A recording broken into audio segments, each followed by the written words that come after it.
Broadcast is live.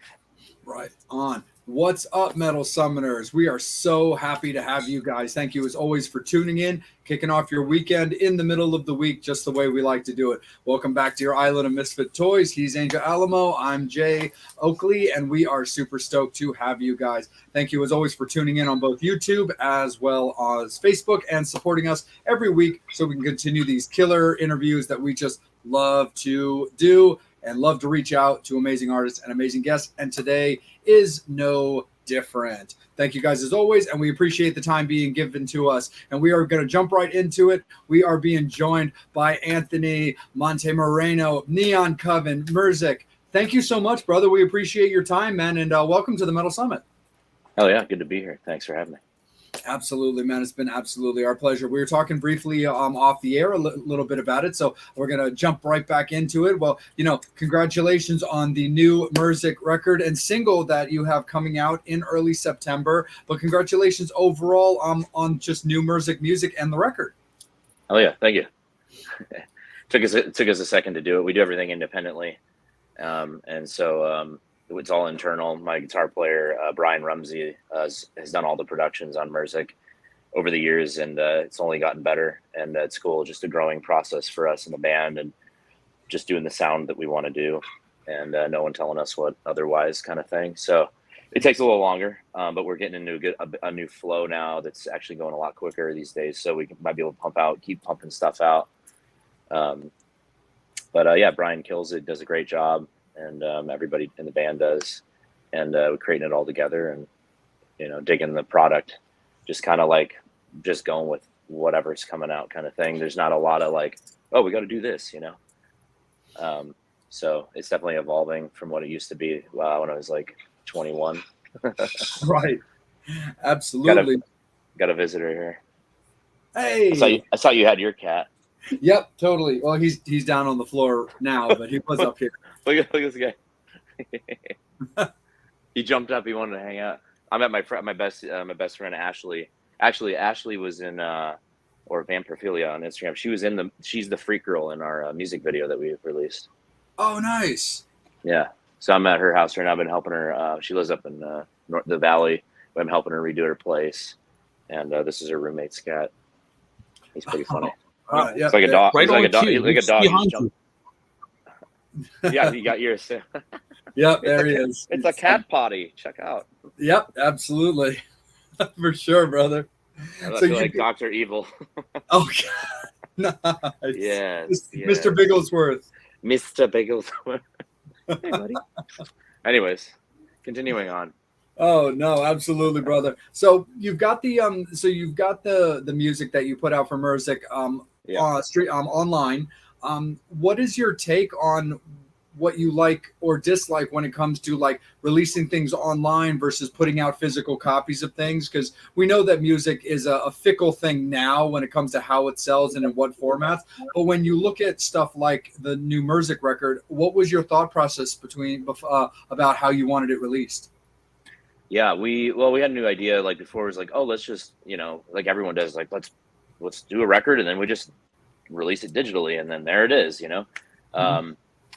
Yeah, but this one we're like, man, let's there's just no pay unless you're just huge band and you're just super streams. But even then, like even Snoop Dogg, I've been seeing that video circulating where he's all pissed. Everyone's starting to get pissed because there's just nothing. And millions and millions of streams, you're not making that much, So we're like, let's just drop a single so people can like stream it, but say, oh, surprise, by the way, we released a record as well with this single and it's on our website. $10, and everybody's got $10, and it's like, if you dig us enough, go buy it, support us, because it goes into all the time that we've done all the record ourselves and independently as independent artists. So we're not signed, we don't have a producer, we don't have a team, we don't have a record label. It's just the band, me, Brian, Clay, and now Reese. And Brian and I have done the production on every single record since the beginning of Mursic. Besides my buddy Tim Eiler back in the day, I'll give him the credit with his first one, which was huge. But anyways, it's just, it worked. It's like we got a bunch of people funneled into that, and they got to listen to the stream the single and be like, fuck, I want you know, I love this song, but I want to go to hear the rest of the record. So they'll go to the website and they'll buy the whole record. And we've got a bunch of sales, and it's like, it's more money we've seen so far than just putting a record on Spotify. And you can't even get in playlists, and like, so you pay for the playlist apparently. So I don't know. It's just, it's crazy now, but the, that has worked. And I think I encourage other artists to do that same thing, is like put out a single, already have a record done, and then, you know, funnel everybody to your website, try to make some money from that. Print vinyl when you have the funds, go play shows, sell the vinyl. Some people do sell CDs now as well. I don't know. Everybody's just trying to figure it out. And, but people are collecting vinyl still, which is awesome. So, I don't know. No, guess is as good as mine now too. It's like, oh yeah, no, of course, man, for sure. I mean, because that's the tricky thing about it, is like, you know, how do you want to sell it? What's going to be the best course of action for bringing money back to the band? You know, because it's, you know, a lot of the average fans and stuff aren't going to realize that even just the releasing of one song is expensive. Right. You know, when it just comes behind just to get it recorded and studio time and all that kind of stuff. So it's not just a matter of like, you know, singing into a box or something like that. It's a little trickier than that. Right. Yeah, it definitely is. And, you know, Neon Coven and Mursic it's apparent and, you know, transparent as well that like we haven't really toured a lot. And we've, you know, we're doing shows here and there, flying around, doing this and that, whatever, but building up to potentially tours, we'll see. But both bands have, you know, there's a lot going on in everyone's lives, but just grateful to have those two bands right now to actually just do stuff, just to write music, release it, play some shows here and there, and we'll see where it goes. But for now, we're very selective with what we play and what shows there are, and who we're playing with, and just the whole vibe. Even to all the way down to the sound system of each venue, which is really one of my biggest pet peeves. It's like sometimes like I don't care how big the show is or where it is or what the deal is or who it's with, but if the sound system's bad, it's like I won't play it. You know, I'll go ahead of time. I'll research the venue if I haven't seen it before, and I won't play there, because if you don't have a good sound, I'm not gonna get to show people what I've written and my whole idea of the music, you know.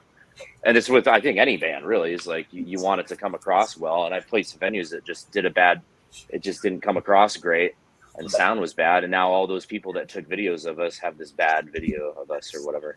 And so, just been a little more aware of that nowadays, of like what venues and what sound systems there are, and making sure each show is like as best as it can be with that as well. So anyway, I don't know, I was tangenting into that subject, but no, absolutely, man, because you guys put cassettes. Oh no, go ahead, Angel. I'm Yeah. curious. Sorry, what was the question? No, Carla said she has a cassette. Oh yeah. That was the record we released, the full length record, Future Postponed, and Jacob actually had the idea. He's like, man, I think it'd be funny and cool if we like, you know, made some cassettes, like a limited run of cassettes, and then like, since a lot of people don't have cassette players, or you know, maybe they don't, he's like, we'll get these. I found these cheap like rad little Walkmans, and you can get a cassette and a Walkman, and it'll be signed and everything.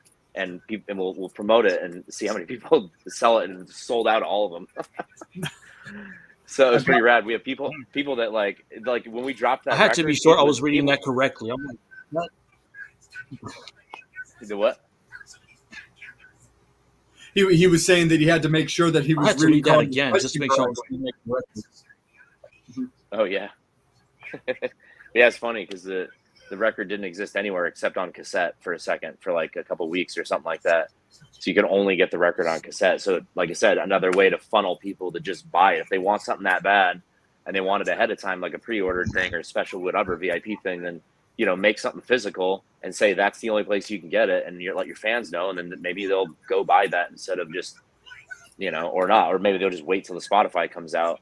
But it's like, you know, going to see a movie or waiting to go see it on streaming, you know, that is kind of a similar subject. So it's, you know, it's really just having the capital, I guess, up front to buy as many things as you want, and make sure you can market it to enough people to sell them all, and whatever. Every band is different with what they're doing, I guess. But, you know, just whatever works, really.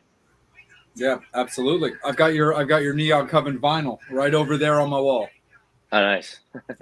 Hell yeah.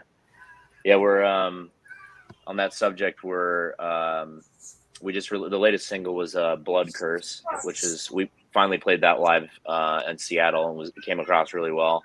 And then ended Purgatory. That was a new one we did recently. Been adding all of the songs. We've got so many songs now that we can't do all of them in one set, but we've been adding new ones that we haven't played before, and they're coming across really well live. And our set in Vegas is going to be all in your face. Not some of the slower electronic stuff like World Without You or Haunting, which are kind of like keyboard based. But the set in Vegas will be super rock and roll and heavy, because it's kind of cool. We can like mold our set, you know. But anyways, what I was gonna say is we're back in writing again, for just constantly writing, really. And so when I get together with Jacob and the guys, you know, as well, we just, you know, but mostly him, like we have a thing, you know. It's like there's not only a couple people in your life sometimes that you find where you just, as soon as you get together, I mean, so many ideas and, you know, so many cool things. And I'm super grateful all the time to be with, you know, writing with him, writing with Brian, Clay, Reese, everybody in the big, Kyle, you know, all the band members, really, because they're all great at what they do. And but it was really cool, like the story of us getting together through April Lee from Monsters of Rock cruise. And just such a random thing. She's like, "Oh, you're Anthony, you're a good singer," and you know, Ace and Jacob, you guys need to meet Anthony, and da da da da da. And we're like on a cruise ship, like, you know, like drinking a beer, and then fast forward, and we've got like 3 records, working on a 4th record, and it's pretty cool, you know, and especially with, you know, obviously with everything Jacob's done is pretty awesome. And you know, working with somebody that knows what they're doing, it's a different experience than what I'm used to in the past. And because you just, I don't know, things it just goes fast, you know, things happen, the ideas flow, and you get a lot of cool stuff out. And it's I love the process. It's like I was telling him, I was like, I love the process of the writing. And it's second you record that thing down, you want to hear it back a million times because just you love what you just did and what you came up with. But then once the song's done and you're making the mixing process, and then you kind of burn out almost, and then you finally release it, you're like, I want to go write again, you know. It's the journey. It's the journey of writing, you know. Oh, absolutely, 100%. Actually, right on cue, April just came up in our comments, so she's watching right now. Oh yeah, where do I see that? Chat? Did I go to chat? Go to comments right next to it, and it should pull up all the, because we'll put them up on the screen as well. Oh, cool. But if you shift it over from private chat to comments, you'll also see them on your end. Oh, sweet. What's up, April? Oh, yeah, her boy band. Yeah, she's like, you guys need to be a gothic boy band. And I guess we kind of did that in a way. It's pretty funny. But just out of curiosity for your Vegas set, like one of the songs that I wanted to ask you about, because it's, I mean, I've got all of your records, your singles and everything, because I right there, I love the band. Are you playing Queen of Scars in Vegas? I think we might be. Nice. Yeah, I got to check the set. Yeah. Totally. It's still been my favorite song of all of the ones that you released. No one there to break your fall. You lost yourself. I think April likes that one too. Nice. Yeah, that's good awesome song. for sure. Well, when can you just for this this one's for me, and then I'll kick it up to April to kick it up to April. The other April, I'll kick it up to Angel. Is can you just can you tell me any like little backstory on the she's the one who put the band together. Is there anyone that story you can tell about like that particular single? No, I mean some, you know, I can't really remember, but it's Jacob and I have like kind of back when we first were writing, everything was a little on the more macabre side. It's still kind of there; it always will be. But we have this. We just kind of come up with concepts sometimes, and I think we think a lot about like Lost Boys and vampires and just stories that like I see it in my head almost as if I'm writing like a Castlevania from Netflix, which I love that show. Like you know, if I'm writing an episode of that or a scene. And then sometimes I just need a concept, and then I'll just imagine it, and then I'll write it. But I make sure that we write it, and I'll make sure that it will, you know, relate to a lot of people out there and what they may be going through. But the Queen of Scars is, you know, something that is, you know, I think a lot of people battle with is the depression thing, and you know, death is like knocking at their door, whether it's, you know, coming for you in one way or another. And, you know, just a lot of friends that we've had that we've, you know, either lost or they've gone through a lot of pain, you know, mentally. And we've all been through it. So it was a little bit of that going on in that song. No one really specifically, but that I can remember. I mean, it might be. It was a second since we wrote that one. So, Yeah. you know, you kind of like start to lose. I definitely know certain songs that are about certain things or people, but that one I can't really recall specifically. But if I do remember, I'll let you know. No, totally, man. Absolutely, yeah. Because that one goes back to the Risen EP. So I definitely definitely Yeah. understand where some time has gone by for that. But Angel, let's kick it up to you, brother. How you doing this evening, and how are the Metal Summoners looking? I'm awesome, brother. Just want to say thank you for your time. My question is, when it comes to being an artist producer, how do you deviate what songs to put on the record? When do you know when a song is actually finished? That's a good question. Certain songs for sure, especially ones I do myself, I have no one else to bounce the stuff off of, and it kind of just sits there for a while because you just never satisfied, you know. Um, but when you're together, that's what I was saying. The good thing about, you know, Brian and Jacob as being guys I collaborate with, that I love collaborating with, they just kind of know when to wrap it up, you know, and because I keep going with ideas and layers, and it just gets a little too crazy. But I have been better about that lately. Past couple of years is finally kind of like figuring out, like, all right, we did the verse, did the chorus, and and you kind of get it to a point where you're like, all right, and you start listening, and you're like, man, it sounds great. And then you just kind of like almost stop listening too much and just kind of relax and stare at the wall or whatever, or watch TV and have it in the background as if it's in a playlist. And then if you just don't notice anything else that it really needs, then you just like, all right, you know, just wrap it up. It's done. Um, and so as far as that subject goes, yeah, it's just kind of just making it. And as soon as you feel like it's pretty much there, it's like, all right, let's move on to the next one. Because you don't want to burn out, you know. Then moving forward, really, these next years is like I don't want to burn out on our own music, so I want to get them done quick, you know, force it to just go as fast as possible. Some of the first best vocal takes, just boom, done. Because sometimes those are the best ones, you know, and then get the drummer in there, knock out a bunch of tracks, get it nice, you know, figure out what it's going to be, call it a day, and then just get it to where it sounds great, and then move on to the next one, you know. And then the songs that go on a record, I don't know, you just make as many as you can in that time period. And the same thing is like, don't overdo too many, and then just kind of start figuring out an order and what sounds good, what feels good. And you want to save, you know, knock one off because it just doesn't feel right, then you knock it off and wrap it up, you know. And we like doing covers too, as you can tell. Done a few covers with Neon Coven. I think we have another one in the works as well. And then also with Mursic. That Mursic one's already done, and no one knows it's coming yet. And it's really cool. I might be able to just announce it now because it's gonna the single drops on the 8th of September, and I think in October we were gonna drop probably the cover. And I think if we start hyping it now, the better, right? Yep. So that'll be a song by a band from Seattle called Alice in Chains, and it is a song that they did called "Them Bones." So that's a Mursic cover, yeah. But we slowed it down, dropped the tuning down, made it very Mursic, and it's super heavy. It sounds really cool. And actually, with that said, I was being in Seattle actually for the first time, which is crazy. Jacob and I both had never been to Seattle, and it was awesome. I actually love that city now because I just never been there and experienced it. But being up there for the thing that we did, ended up meeting this guy Buddha, and Buddha used to do sound for Alice in Chains and Soundgarden, Queensryche, a lot of other bands during that time. And I guess he's kind of a legend dude, and I think he's retired now, but he did our sound for this show that we did at this party as a private event thing. And so we're buds now.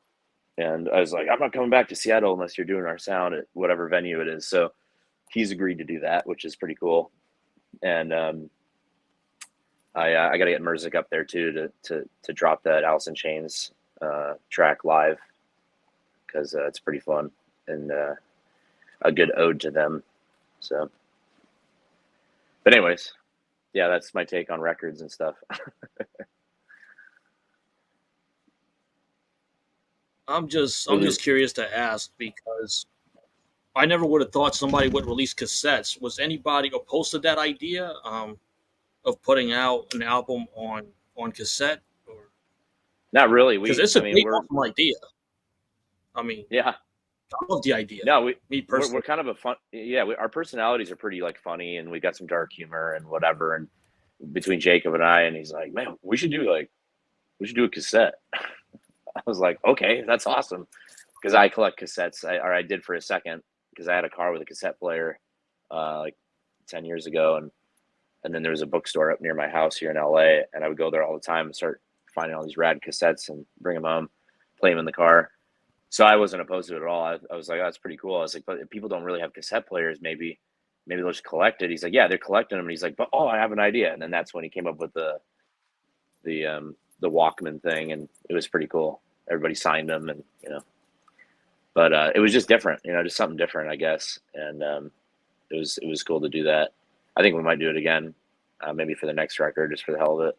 People got them and they dig it. So Yeah, because for the first time, I'm thinking about getting a Walkman, and I haven't thought hell about yeah, that in years. I know, right? Yeah, I mean, everything sounds different. It's just like there was the Walkmans with the CD; those sounded a certain way because they were a little more digital with the laser.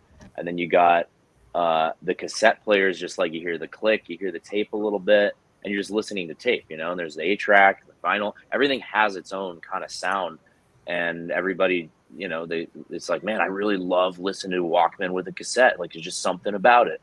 And so I don't know. You just put out all these different products, and people will get what they get because they enjoy listening to one thing or another. Or listen on these freaking things now, with your phone, just because it's easy. They're a lifesaver on the airplane, but it's not like listening to vinyl on a. My dad actually used to sell stereos in the '70s, and he actually has written a script for something like that, but I'm not going to say it. But there's this, when back in the '70s, a lot of people don't realize is when this stereos started coming out the way they came out. There's the whole system with the solid state amp, the solid state tuner, the 6 speakers, everything. And then you go into the store, and people were listening to music that they had never heard it like that before, because of just the power that it generated. And the vinyl and everything, and just they were buying, selling them like hotcakes, because everybody was like, how do I get this in my home? I get to listen to music like this. And you'd buy the vinyl, you'd put it on the stereo, and we just don't do that anymore. We put on these Bluetooth speakers, and that's it. So sometimes they're not even stereo; there's mono Bluetooth speakers, and we're all guilty of that. A lot of us are guilty of that because it's just easy. And so you've got a digital thing on Spotify, streaming to a little Bluetooth speaker, and like that's it. There's no like speaker system next to your TV, solid state amp, vinyl straight in, and it just sounds so different. And people just the generation just doesn't. It's just not that way anymore. It's all about these little devices, And so there's something there too. Is like it's I don't know. It's interesting. It's cool that the technology's there and you can talk to your thing, and it's very convenient for certain. You just wake up real quick and throw something on, but it's also sad in a way that like a lot of the younger generation doesn't hear music the way that the older generations do, or previous generations at least, where you would hear the music created the way it was supposed to be created, listened correctly. Like you just knew that they were listening to it, and you're satisfied that they're hearing your music correctly, instead of the first time they're hearing it is on a cell phone speaker. Like, yeah, check this out. So it's just, I don't know, is what it is. It's not much you can do about it. Unless you, like I said, we can somewhat do that by pushing these products to them, a cassette or a vinyl, and then there's no other way they can hear it. So they have to go listen on that device. And then, at least for a while, they're listening on cassette or vinyl, instead of going and listening all digitally, whatever.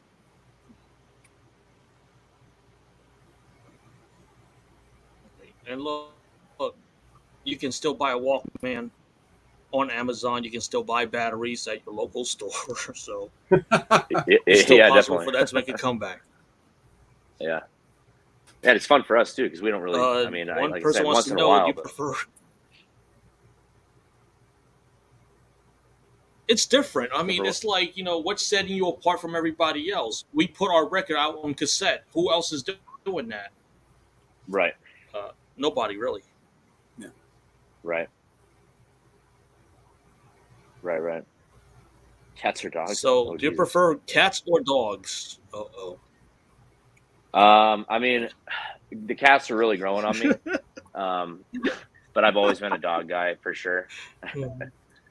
Because there's just some. I mean, I know some cats have that personality where they'll come up to you and they hang out with you and do whatever. But most of them that I've seen don't. And as soon as I want to go pet them or something, and I'm pretty good with animals.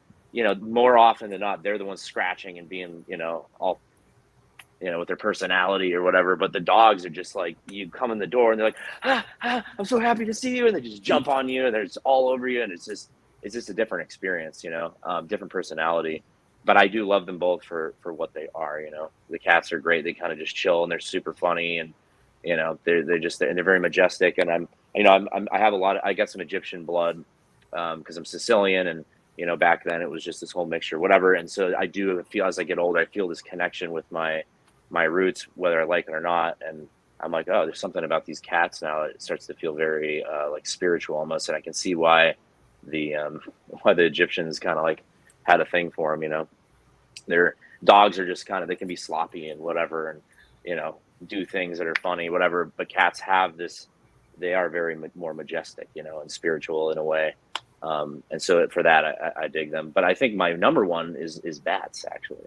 Yes. So. Oh. I got a lot of. Unfortunately, I don't have a real one yet. The house I live at, they won't let me have that. But I have some taxidermy bats. I got like 3 or 4 of them, so they're kind of cool. Inspirations. Yes. I'm gonna go to. Brian's got a really cool idea. I'm gonna post it right there. How about making a record player that plays 2 vinyls at once? Each album designed to play slightly different albums to play in stereo, but with the extra octaves of analog. Patent pending. Patent pending, yeah. I don't know. Go for it, man. Make that shit, and I'll hear it. That'd be funny.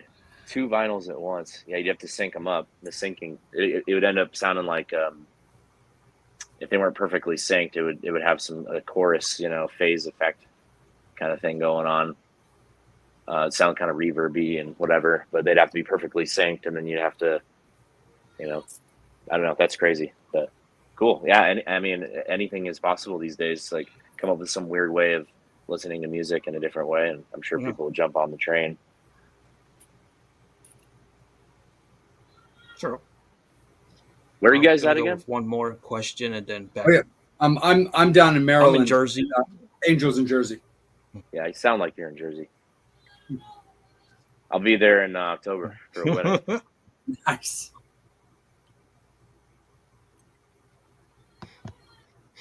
Brian. Can we talk about the Mohawk Angel will get for charity? Okay, if the Facebook dude and Elon Musk donate $1 billion each for charity, I'll get the Mohawk. But it would go towards homeless. And there you go. Nice. All right, that solves it. No worries, man.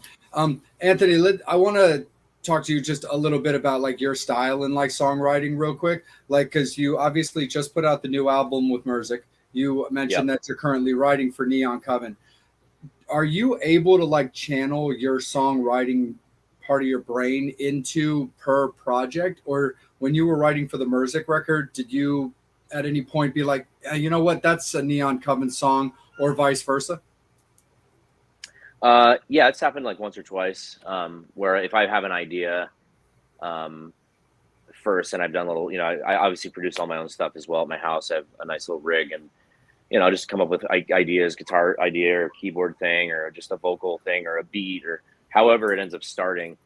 But it'll definitely be like, I know what should be Mursic and what should be Neon, or what should just be me, as a Shock the Monster or whatever. Yeah. Yeah, it just kind of, it is what it is. I mean, and obviously if Jacob starts something, then it'll obviously be Neon Coven and, whatever. But I'm obviously in the middle of these two bands because I sing in both and I love them both. And so if I start something or whatever, then I'll pretty much know pretty quickly if it's going to be, Mursic or not. Although the way that Mursic is going now is this last record we did, which is really cool. Brian kind of started just taking leeway and making some stuff out of nowhere. It started with Freak Girl, I think, and then we released that, and then it took a while to get the record done, but we, he had a lot of that was just him coming up with these really cool guitar riffs, and then I just kind of was like, usually it would be like kind of separate. Back in the day, I would write a lot of the music, and then he would come in, or my brothers would come in because they used to be in the band, and there's, just depends on the process of how it works. But a lot of this record was Brian coming up with these riffs. And then, obviously the other guys coming in, writing their parts and doing their thing, and everybody adding in after that. But a lot of it was definitely Brian. And it was cool because back in the day, Brian didn't really do that. He was just in the band. He was younger and just kind of doing his thing and learning what we were playing and so on and so forth. But watching him come all this way now, as well as and writing from scratch and coming up with his own ideas, and seeing him become a writer, which has been really cool. And then I'm just kind of like, all right, I'll just come in as the singer and I'll sing over this. And because we're in Mursic together, we'll call it Mursic. It is what it is. The slow songs were my kind of like two babies, as I call them. The Not Alone, which is dropping next month, and then the Through the Nighter. I forgot what I called that one. No, Obsidian, I think it was. So there's two like slower songs, and those were like, I just sat at the piano and kind of came up with those, and then we all got in together, like I said, and finished them off together. But yeah, other than that, he just kind of like took the reins, and every song was basically started with him. So that's how those, for instance, did. But there's actually there's one as an idea. For instance, as an example, it was oh shit, I can't remember right now. But it was I started like a piano thing, and then I would send him the piano thing, like, hey, write a song around this. He's like, okay. So it was like, here's my little idea, and then he just ran with it and created a whole song, and then I was like, oh, that's sick. And then we mess with it and go back in, and then I'll go in and write words with him or whatever, and melodies, and then that's another way something got done. Muse on the record, I actually wrote that a long time ago, and it was just a bass line that I was just kind of messing around with the tone way back in like 2010 or something. And I did a whole pre-production. There's a whole entire song really that I just did myself back in the day that's still on a private SoundCloud link. And I was like, dude, let's redo this song. And so we ended up redoing the whole thing and finishing it and doing it a lot different at the end, and the arrangement and kind of like capping it. And then, but that song, for instance, was mostly done by me. And then Brian came in and did his whole thing and kind of brought it to life in a different way, and so on and so forth. As well as Clay writing the drum parts differently than they were, and everybody just kind of adding in their thing. But yeah, the process is always different. It just depends. Like when I go in, go in and start writing with Jacob again, we'll just either we sit down, and like the first song we ever did, Bleeding Love, I had just met him on the boat, right? And I got back to LA, and he's like, yeah, roll over next week or whatever. It's like, all right. And then I go meet him, and he's like, cool, we're going to go to the roof. I was like, the roof? So he brought his acoustic guitar and a notepad, and we just went to the roof, and he just kind of started messing around on the guitar. And then I started just kind of humming some things. And 2 hours later, we had all the Bleeding Love was basically almost done. And then by the end of the week, he had already produced the whole thing into a track. And I was like, holy shit, this is awesome. Okay, I know who you are now, I see you. And he's like, yeah, roll in next week, and we'll start laying down. We'll do the vocals. I was like, all right. And I think we did it all in one session. And I was like, man, this is a great song. This is a classic for sure. It has a feel, and still listen to it to this day, obviously all the time, and play it. And it just got a great vibe to it, and that's the epitome of just kind of two guys getting together and just writing, And I think that's when I was like, could be something special, because, it came out well. And he's like, yeah, you have a cool voice. Let's do more. I was like, all right. And then we knocked out the whole EP. I was like, shit, we got to get some photos in a band together. And so we got all the guys together, and now we're all just writing, and writing and creating together. And it just, things evolve the way they evolve, and just, keep making stuff. It's just, what you keep doing and keep doing. It doesn't, the past is always cool. It is what it is, but we don't dwell on that. If there's anything, whatever, it's just keep writing stuff and keep evolving as bands, and it's just dedicated almost my whole life now to it. So just trying to, be nice to play for, some really, really big shows at some point. It's just trying to get the name out there and the music. And we're pretty unique. I know that, like, in a way, it's like sometimes it's tough with the weirdness, I say, of these bands.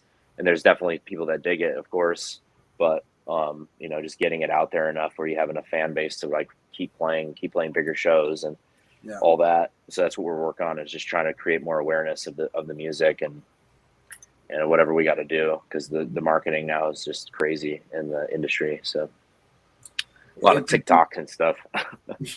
It definitely is, for sure. And this is this is a little bit of a curiosity question. So a lot of the fans that are watching that are familiar with Neon Coven would have seen that you guys played during the pandemic on that series of Monsters of Rock like shows that they put out on on their Facebook pages and stuff like that. Do you know offhand if that's something that either will get or could get released, or something that you guys would possibly be able to release, like something like for the band, whether it be a DVD or something that maybe they can buy on either a Patreon or your guys' personal Bandcamp? Do you know if there's any type of professional release that could happen with that set? Sorry, so you're saying the actual footage from the live stream being released? Yes, sir. Yeah, we I think we do have the video somewhere. I know that when they were doing all that stuff, they were having some technical issues here and there for some of the things, which is to be expected, because it was like everybody's just trying to figure out how to do that thing. And it was great that they did, because a lot of people got to sit around and be sick or not sick and have nothing to do, and got to watch all that. And it was cool to be part of it in one way, and in multiple ways, and I'll get to that in a second. But yeah, I think we do have footage somewhere. I've just got to find it again, and then I just got to talk to the guys and talk to Monsters of Rock and see what's cool that we do as far as a release, and making sure everything sounds good and all that stuff. And then maybe we'll release that soon. Yeah. But if people are buying DVDs, sure, maybe we'll throw in a DVD and sell it. Otherwise, it's probably easier just to put it up on YouTube and say, here you go. Right. Hey, if you decide to do a regular DVD release, dude, my order is going to come in so fast. Oh yeah. Now DVD or Blu-ray, or does that matter anymore? It's been so long. I haven't put a disc in anything in so long. Yeah, I mean, for me personally, it doesn't really matter, just because my player happens to play both. So I can only speak for myself that I don't personally care. But I don't know. I feel for, I don't know, I guess for overall ability for people to get it, I guess DVD, but I can't really say either way. You know what I mean? Sure. Absolutely. Gotcha. For sure. So fans, keep pumping in any questions that you want to ask Anthony, any comments that you want to give about his projects, whether it be Shock the Monster, Mursic, or Neon Coven. We do have him on limited time, so it is last call for alcohol, fans. Any final questions, comments, just anything that you want to ask or anything that you want him to be aware of, now's your time to crush it in. We love you guys. We appreciate your support. We just have got to make sure that we respect schedules. So Angel, let's kick it back up to you, man, to kick off our final go around and make sure that we have enough time to talk about everything. Sure. What advice would you give to your 10-year-old self? Yeah, I saw that. That's a good question. Can't remember being 10. Probably pick up an instrument quicker. Try to focus. I mean, we all have ADD back when we were that young, and I do remember being, just what the heck I was doing, running around being crazy. I would say, hey, sit down to the piano a little bit more, learn some more theory, or not. I mean, I've been told that, like, I never really learned music theory, like, all the way through, and like all those intense classes and every single thing of all the chords and how they change and blah, blah, blah. because if I did, then I don't think I would have written everything that I've written the way that it is. And I like what I've written, like I enjoy it, and wherever it comes from. My dad was a musician, my family, a long line of Italian musicians. And I know that it comes to me more naturally, obviously, than my friends around me, because they don't do music, and I do. And I obviously took some lessons when I was younger. I took saxophone for 6 years in the concert band, and played some piano, and I was around music a lot in my family, blah blah blah. And my dad teaching me guitar and all these things. So it was definitely around in me, but you know, I learned a few things that helped, whatever, but not a lot of like intense music theory. So there was like, I always think about, oh, what if I did, how would my music be if I wasn't just, I don't know, using whatever influences and learnings teachings that I've had in the past. But if I went super, super into it with schooling, for instance, and going to school for music and going all the way in, would it be too mechanical and too mathy and too, I don't know. I have no idea. But yeah, the 10-year-old self, I'd say just, pick up the guitar 2 years earlier. Cause I think 12 years old is when I started. And at 10, I was, I was definitely around music and I was doing something, but the 10-year-old self would be, just focus more, even more. Favorite sport? Baseball was always a big part of my life. I played baseball every single year of my life until I was a sophomore in high school. That's when I really got into bands, my first band, and surfing. I was actually surfing a lot. And I kind of just stopped doing sports. And I had a good time doing it. But baseball was always, I just went to the game the other day in San Diego. I'm a Padres fan. And I went with my dad and my brother, one of my good buddies. And, it's still a great game. It's just different when you're there. A lot of people are bored with it, but I think some of the teams are just not that great. Whatever. Our team, obviously the Padres aren't doing that great, but they're a great team to watch. They're super fun. And the stadium is gorgeous. There's a lot of fun people there, and it's like a big party. And when you're there, it's just a different experience. It goes by quick, and it's really fun. I love baseball. Football is fun to watch. I definitely dig football too, I guess. But I think baseball is probably my going to the games with my grandpa when I was younger, going with my dad, playing the game, just everything around it. Like, if you played the game and you understood it, it has a different meaning than people just have no clue what it's like to play it or experience it. They get a little bored, which I can see. So I would say baseball, yeah.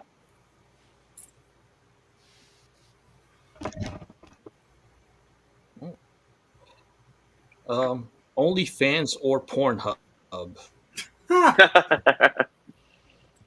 Well, I'm on both, so you just got to figure out where I am, and then you'll find me. So good luck. You got to figure out what that fans. That's your mission. You got to find out what that special name is that he goes under. Yeah, right. Yeah. No, I'm not on either. If that was the question, or I'm wondering if the question was which one do you watch? I definitely don't do any OnlyFans stuff. No. Neither. The real thing. Nice. Yeah. Let's go from porn to food. Is there any difference? I know. I was thinking the same thing. How about this? Food is porn.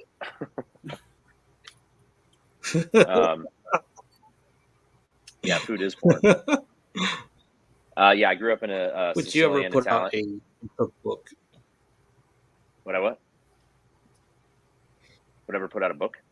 Cookbooks. Yeah, there's. Would you ever put out? Yeah, there's slight. Yeah, lag. definitely. You mean Angel? Yeah, we got some lags. Yeah. Yeah, I would definitely do a cookbook one day. There's definitely some weird little recipes and stuff I've come up with over the years. Yeah, I come from a Sicilian, Italian, American family, and they've practiced the culture, I guess you would call it. Not even just because it's in our blood, but we've that's our most food source. My whole life has been mostly Italian food, obviously. And I learned from my family how to cook.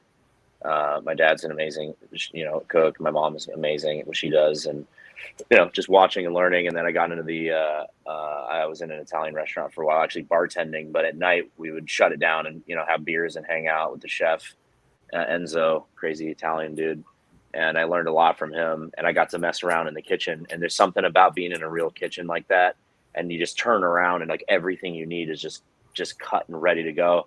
Your brain works different because you don't have to think about it. You're just like, oh, I need butter. I need this. I need that. Oh, I didn't even think about this. And you just start coming up with all this stuff. And there's those certain scientific basis of cooking certain things. Like, if you're using butter, butter and cream go together, but like you don't want to put oil, like olive oil, into cream, but you can put vodka in cream.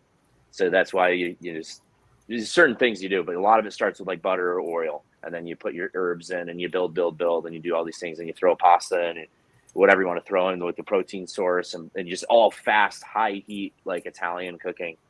And learning that stuff was pretty cool. It was a different type of way of cooking because you got to do it fast,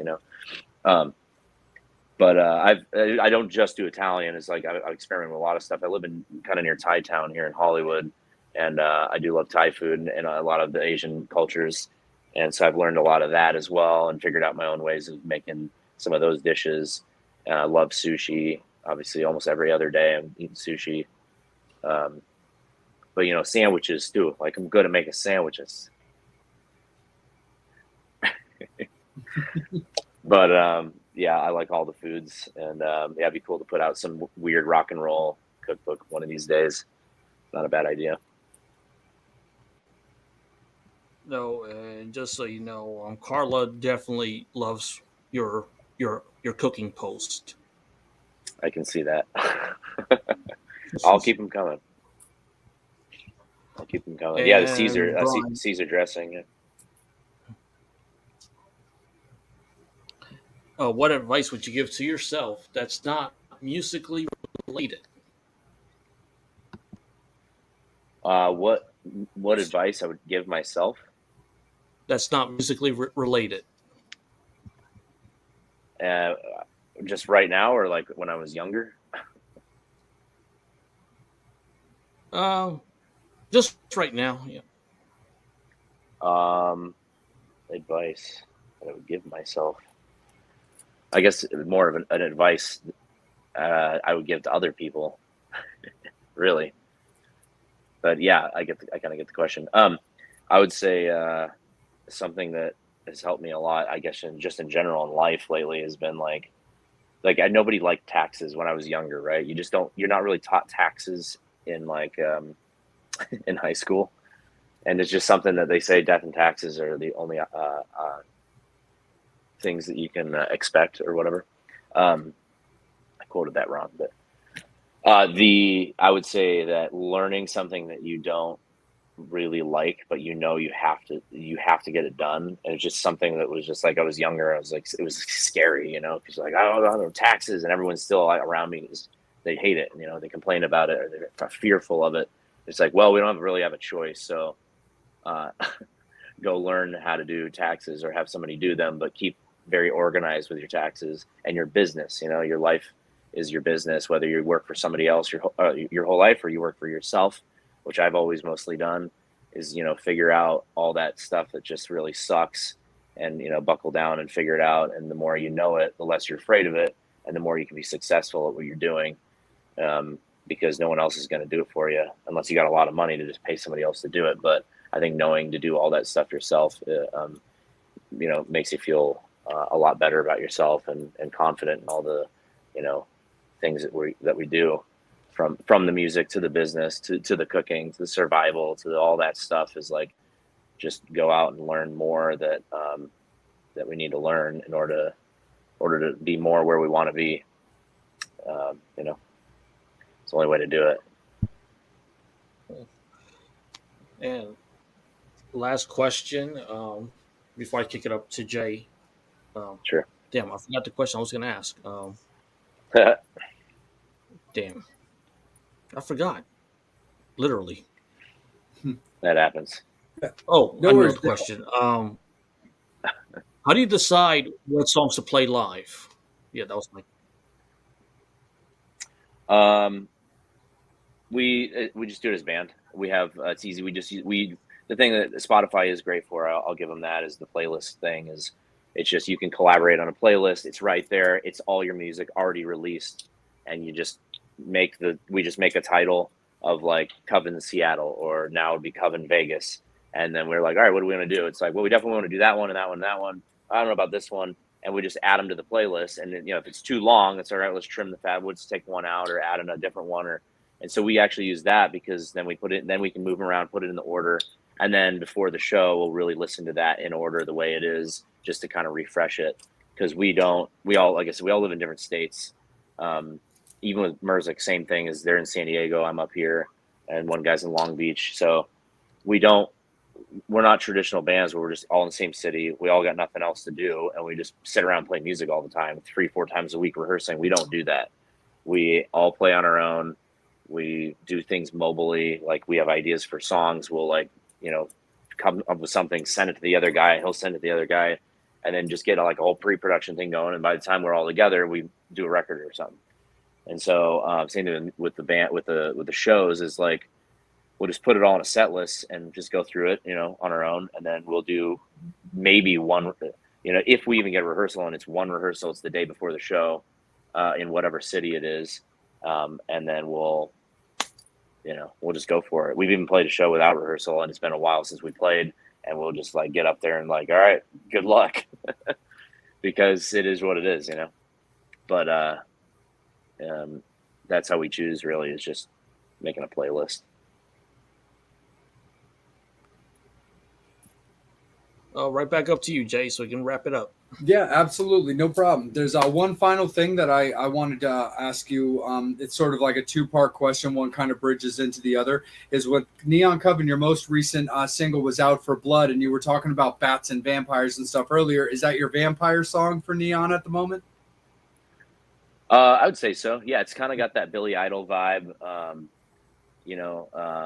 Like it was just like the idea behind it was like, oh, you're out in the desert, you're driving down the road, and it's that great like driving through the desert at night song, and asking your partner if they would die for you because you'd die for them under the blood moon, and just got a good visual of like cool. It's like it would make a great song in a movie. And that's how I've been thinking lately too, is like, I really always have, but is writing for like cinematic things, because the more cinematic it is, that's really where the money lies, and where you can really flourish as a musician is trying to get stuff in movies or TV shows or whatever. Although they're working on the strike right now for just the way people are getting taken care of and paid and whatever, and so a lot of things are going to change, I think, in the next year or so here. But anyways, it's just the vampire-y song. I mean, everything like I said is like, we're just have that vampire vibe, and vampires are so rad. I'm actually about to watch Vampire Hunter D, which I actually never saw. I knew what it was. Mm-hmm. My brother used to love it, and Ashley and I we're about to watch it for the first time finally, which is weird, but I hadn't seen it before. But last night we went and saw Demeter. Oh yeah, the Voyage movie. Yeah, it's sick. The trailer came off to me like really like, this could be bad or cheesy or whatever. But man, it was awesome. We really good theater, AMC theater with the reclined seats, the whole thing. Sound was loud, and it was really good. Like the way they did what he looks like, the way it was everyone was scared, like jumping out of their seat. The way they shot it, I was very, very satisfied. Ending is very good. So I would honestly give it like a 9 out of 10. And I suggest everyone go see it. And it's true that like, it's just funny. I always say vampires, you keep seeing new vampire things come up, and they truly are alive forever, because we keep making movies about them. No, and sure. I love that stuff, and so I'd love to get my music obviously into some sort of vampire. I want to be in a vampire film. I'm obviously, my acting career is starting to rise up a little bit too. I've been in a couple commercials now.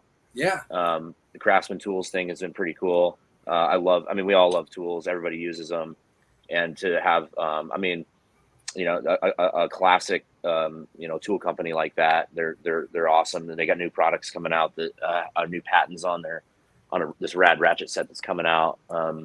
And I don't know, it's cool, you know, to kind of like be a character, but also be myself in a commercial and represent something cool that helps, you know, people do everything every single day. It's like it's what builds America, builds the world is you need the tools to get the job done, you know? Anyways, I digress, but yeah, I'm going to be like this Russian mob boss in an independent film that I'm shooting right now with a buddy of mine. I'm in something else that's really big that comes out in November, December that I can't really talk about under super NDA, but you know, to be a vampire or a pirate or something like that, obviously would be really cool. So if anybody's out there watching, let them know that I'm ready. But yes, the whole vampire thing is pretty cool, and so I think we're gonna. That's what I was saying on that subject. My dad, if everybody doesn't know, I'm sure they do, but my dad and I have been writing these Vampiro books. That was actually my bridge. I was going to go there next. Hell yeah. We're actually in order to make, you know, I can be transparent about this, but in order to use the name Vampiro, we can't use that in cinema, whether it's TV or film, because we had the copyright going, but because of Vampira back in the day, the 50s the black and white show, it's copywritten, and they said Vampiro is too close to that, so we can't use that. But we will be calling it Vampiati, which is cool. It's more Italian. It's got a little more edge to it, and that's what their actual names are, anyways. Before they change in the book, if you read the book, it's Pietro Vampiati, Giacomo Vampiati. It's the family is Vampiatis because they're Italian. Then when they came over, they switched their name to Vampiro because it was a little easier, you know, in America. So now we're like, screw it, we're just gonna go with Vampiati and just call the whole thing that, you know. So anyways, my dad's like 13 something chapters in already to the third book, so we're on our way to having a finished trilogy at some point. And I really, you know, suggest people go to the website and buy them. And I think it's Vampiro the series or Vampiati the series now or something.com. But if you just go to my Instagram, it's all my links are always there in the bio there. You can check out everything I'm doing. But we're talking to Hollywood. We're trying to somehow get a series made or a movie, get some money, funding, all that once the strike's over, and make something really cool. Because as we see, it's like all these different vampire movies are coming out, and they're all different and unique in their own way, and just so cool. Like something about the intrigue of like the undead and the radical real Batman, you know, and the blood sucking and the just and like this movie was so sick. It just very radical in the way they did it. But the way we want to do ours, like I said, the whole Vampiati premise is more of a James Bond character as a lead Jimmy and his family. And they're more, you know, you got the suits on, they're good looking and this and that, but they change and they turn into the creatures and the bats and the night, and they work with the government and you know, the military, the American, you know, all since 300 years past. So there's all this cool stuff with history in there and all their run-ins with some of the evil villains of the world over the past 300 years and how they were involved. And it gets into like, you know, all sorts of cool alien stuff and Egypt and the pyramids and just all sorts of really cool stuff. The book 2 is like I still haven't seen like a real vampire pirates, you know, collab film or anything. And so I was like, we need to do that. And so book 2 is like literally vampire pirates, and it's called The Last Corsair. It's pretty badass. And then this third one now is going to have to do with like California, the gold rush, the Chinese and the gold rush, and how it, you know, coincides with, you know, everything that's going on and whatever. But it'll be cool. And then try to get those made into movies because they'd be pretty action packed and awesome. And then I've already written some of the themes, the music stuff and all that. So yeah, we'll see. That's awesome, man. I mean, I'm a member of that community as well. I mean, this is my father, Sebastian Pendon. I love his books and the style that he has. And I have my Sabretooth act that I wear quite often as well. So if you ever need somebody to make an appearance either in one of your videos or potentially in your movies, even if I just get offed, I'll just give me a call, dude. Definitely. I would love to be Definitely. involved in stuff like that. And then just as like a final, like, fun little thing before we cut you loose for the evening, because we want to respect your time. You mentioned the Voyage movie and how much you like that. The other two more recent vampire movies that I saw that I thought were both very interesting in two separate ways were Renfield and The Invitation. And I was wondering if you saw both or either of those movies. I saw Renfield. That was fun. I love Nick Cage. I mean, I don't know who doesn't. He's just so hilarious and awesome at the same time. And him as like, as the vampire, it's classic. It was done really well. And especially these days, like you can't expect a lot from movies. Like it's just they've definitely got a little cheesier. They're all too shiny, and like I don't expect a 10 out of 10 most of the time. But when you get close like that to something really good, and I let go of everything when I go to see movies. And people judge the crap out of them too hard, I think. But Yeah. I said, I always tell people this advice. Here's a good piece of advice: when you go out, you go to watch a movie, just forget the world, forget everything. Just sit in it and just let it take over you, whether it's gonna be bad or not. And don't judge it. Just enjoy for what it is, and try to get in it, be inside that movie, and you'll have a better experience. And then I think you'll rate it better. But the people that just go to rate everything just to rate it is like, it's just toxic, man. It's like, it's hard enough to make a movie, but also on top of that, like I said, it's hard to make a good movie these days. It seems there are some good ones that are coming out, sure, but yeah, I was great. I didn't see Invitation yet. I need to go. I need to see that still. I haven't been watching a lot of movies, to be honest. I need to start watching more. I want to see the new Indiana Jones, and obviously need to go see Barbie, I guess. But I don't really care as much about that. But Oppenheimer, I want to see that. But yeah, I'm just hoping there's a lot more cool vampire movies that can start coming out, and hopefully we can get ours made. Totally, man. Absolutely. Invitation was cool. It was kind of this modern spin off like traditional, like British proper vampires, which I thought was actually very cool about it. Me personally, I thought the ending was kind of weak, but at the same time, I'm not going to get into that for obvious reasons because I want you to see the movie at your convenience because my word's not gospel. I just think it's, just my own little thing. I thought they could have done a little bit better at the end, but overall, I really did enjoy it. I like that this modern spin off that very prim, proper, like English, British style European vampire. And I thought they really did a good job when it came to that. I just thought they could have done a little better at the end. That's all. But totally, man, for sure. Anthony, we appreciate you so much, man. Thank you so much for giving us a little bit of your evening. But before we officially cut you loose, let everybody know where you can be found, Mursic can be found, and Neon Coven can be found. The easiest thing, like I said, is everyone's on Instagram. If you go to Shock the Monster, my handle, obviously all my bio links are right there, and you can just go follow the bands, follow them on Spotify, all that stuff. It's easy to find. Mursic.com is where you can get the record and buy the record. I push that because that's, like I said, that supports the band the most. All those dollars help for making another record, and putting time into more music and all that. And then, just go to Spotify to find Neon Coven and Mursic, and just keep up with us. Go like us on the Facebook, and it's pretty self-explanatory these days. We do have a the easiest thing lately is instead of buying a bunch of shirts and stuff and having an overhead and inventory and all this stuff and trying to ship it and all that, we've been doing more of the on-demand thing, and just a little easier to get the shirts out and quicker, and because we don't have sales constantly all the time. So it's not like a regular thing, but we do. I think each band actually does have a threadless. So I will put those up, or they should be right somewhere.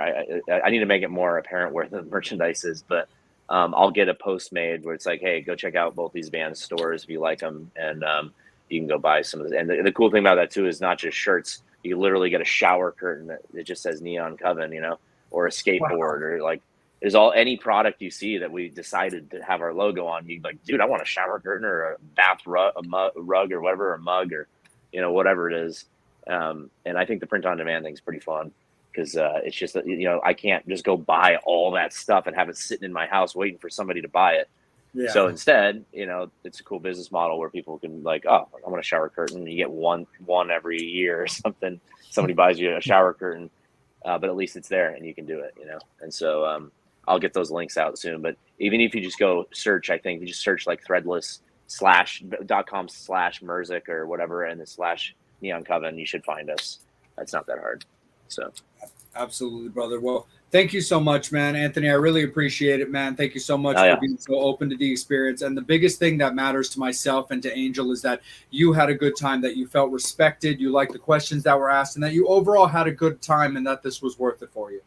Yeah, it's great. I love talking about all the stuff, and honestly, we need to do it more PR, and more people seeing and hearing about us in this old school way, or new school old school way, of just getting to talk to everybody, because that's what I would have wanted from people that I liked their music back in the days, getting to just hang out and answer questions and do all that, and it didn't really exist back then. So this is a cool thing to do. So yeah, stoked to be on, and Awesome. we'll see you guys at the next show, hopefully. Without a doubt, man, for sure, absolutely. And this Jay. interview belongs. Oh no, absolutely. This interview belongs to you, man. It'll be on Facebook. It's on our YouTube channel as soon as we go offline. Like they live there. So if there's any way that you need this to push, or clips you want to cut, man, it belongs to you. So don't feel shy about doing that. Yeah, go ahead, Angel. Go. No, watch the movie Strays. That one is really funny. Strays? Yeah. Right, It's a dog movie, but it's just really funny. Hell yeah. Will do. Absolutely, 100%. Well, again, Anthony, thank you so much, man. Have a great evening. Best of luck with everything. Good luck in Vegas. Have a great set at Vamped with Neon Coven. And again, congratulations with the release of the new Mursic album. We appreciate your time, man, and have a fantastic rest of your evening, man. Reach out to us anytime you need us, man. We're happy to push anything you need from us. Hell yeah. Appreciate it, guys. All right. Bye, everybody. Take care. Absolutely. Cheers. Metal Summoners, thank you guys so much. Thank you for supporting Anthony, Neon Coven, Mursic, and Shock the Monster. He appreciates it as well. Make sure you're following him on all of his links. Thank you guys so much. If you're into the Metal Summit and want to rock us on your chest, reach out to me privately. I've got t-shirts for sale and stuff that I would love to see. Angel and I love seeing them walking around on the streets. You guys have yourselves a great time, a great weekend, and we look forward to seeing you guys next week. The guest announcement for next week's episode will come out over the weekend, so watch out for that. But on behalf of Anthony Montemarano and Neon Coven and Mursic, and for Angel, check him at Angel Alamo 78 on Instagram. Myself at Just a R&R Junkie on Instagram as well. You can also find us on Facebook, and our fellow co-host that couldn't make it tonight, Bobby Dreyer at BobbyDreyer.com, and Psycho Steve at The Real Psycho Steve on Instagram. Thank you so much, Metal Summoners. We love you guys. You totally rock. We will see you guys in a week. Guest announcement over the weekend. Thank you again so much to Anthony and Neon Coven and Mursic and ourselves. Have a great week.